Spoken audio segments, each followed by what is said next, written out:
And perhaps for a glimpse into the future of what it could mean for South Africa, we need only look to our neighbours, where sanctions have long been a contentious issue in Zimbabwe's political and economic landscape.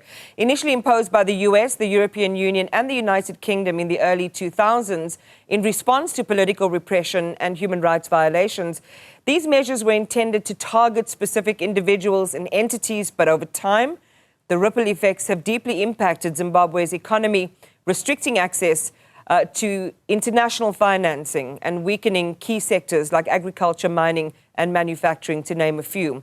So let's look at the cost of these sanctions on the Zimbabwean economy and its people. We're joined by industrialist and business leader Busisa Moyo, who is talking to us now from Bulawayo. Good morning and thank you so much for your time. Really do appreciate it. As an industrialist, what have been the most tangible impact or effects of targeted sanctions on Zimbabwe's manufacturing and production capacity over the last 2 decades? Thank you, Iban. Good morning, listeners. Thank you very much for the opportunity. I think one thing that we did try to highlight as private sector is the unintended consequences of targeted sanctions. So you're told these sanctions are targeted, but their targeted nature has consequences on, those that are not even on the list. First of all, if you have foreign markets, they then become very wary of dealing in that market, from whether, the exchange of goods and services, accessing services abroad, you are exporting your goods from Africa into foreign markets. They become very wary. And the financial side, banks, we saw the likes of Standard Bank in Zimbabwe, Commercial Bank of Zimbabwe, being fined for dealing with individuals who were on these sanctions lists. And so these are some of the consequences or the effects of sanctions that then, start to slow down trade, start to slow down commercial activity, because our foreign counterparts become very wary of dealing with entities in the sanctioned country. And thank you so much for sharing that, and we'll excavate a little bit deeper as we go ahead, Busisa. But effectively, what you're describing there is an entire country then that ends up picking up the tab.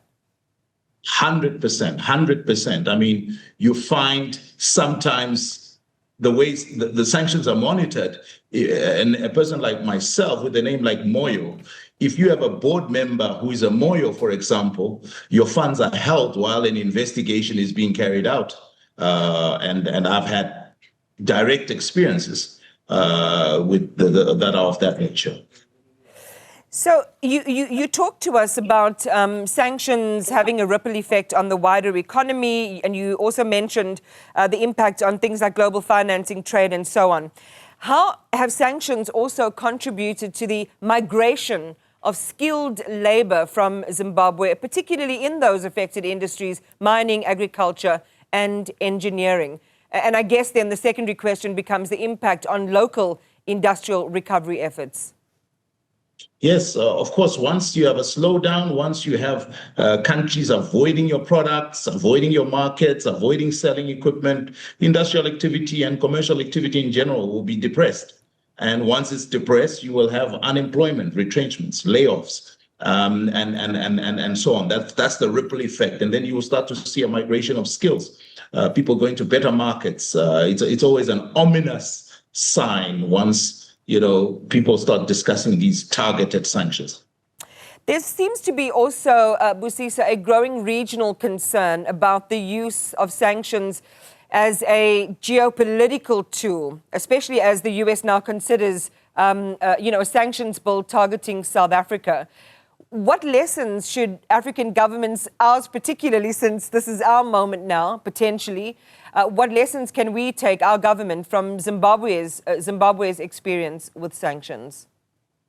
Well, sanctions, Iman, are very painful. They're very painful. It's a big cane, and like you say, it's misuse, because at any point in time, if an African state no longer seeks to panders to the whims and interests of maybe Western interests, you find yourself in a very cold corner, in a very difficult corner, and it's a hard slog to work with the shackle of these sanctions. And I think African governments need to look at measures to counter some of these. For example, I mean, in the global south, in Africa, we are producing more minerals that are going into electronic vehicles. We need to look at what power we have and also start to counter some of these measures because they are very unjust. I think that's an important thing you touch on. And we've seen the global south almost redraw how they see power, who they negotiate with, who we talk to, and we think only about BRICS and BRICS Plus and those countries. What is this moment from your perspective? Because you've introduced it into the conversation. What does it mean for multilateralism of a different kind? Yes, I think we need to redefine the lines because we cannot continue to be on the receiving end. We have something to offer to the global community, and we cannot continue to be on the receiving end of measures such as sanctions, targeted. It's really to punish the whole country. We had maybe just 200 people out of 17 million, but I can tell you that the other 17 million were severely affected. And you find that some of the people on the targeted sanctions themselves are not actually, really affected. So the people that get impacted are the people that need correspondent banking service, that need foreign export markets for their products. Those are the people that actually, that sanctions actually hurt. And we had a UN delegation where we explained as private sector in Zimbabwe the unintended consequences of sanctions. And it sounds like getting back is like trying to climb the sheer face of a cliff, Busisa, incredibly difficult and arduous, and probably never being able to summit that way. It is really a sermon in lucidity, what you just said, that, for 200 people who were targeted, 17 million people were directly affected. And perhaps those who were targeted managed to find a way around or found a way to thrive. What can you tell us today about the impact on those individuals directly, and whether this whole move achieved the stated objective? No, absolutely. I don't think it achieved anything. If at all, it hurt innocent people. It hurt people on farms. One of the entities that was sanctioned in Zimbabwe is an entity called IDC, which is the Industrial Development Corporation, which supplies fertilizer to communal farmers.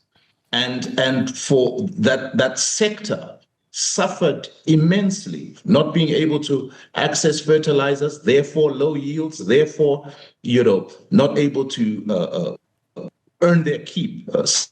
Farmers going deeper into poverty as a result. Meanwhile, the people that are intended to be sanctioned are well-to-do.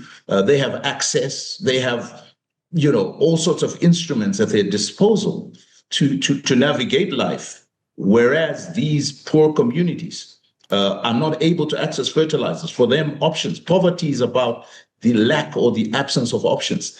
And by sanctioning an entity like that, you now affect all these millions of farmers, rural farmers.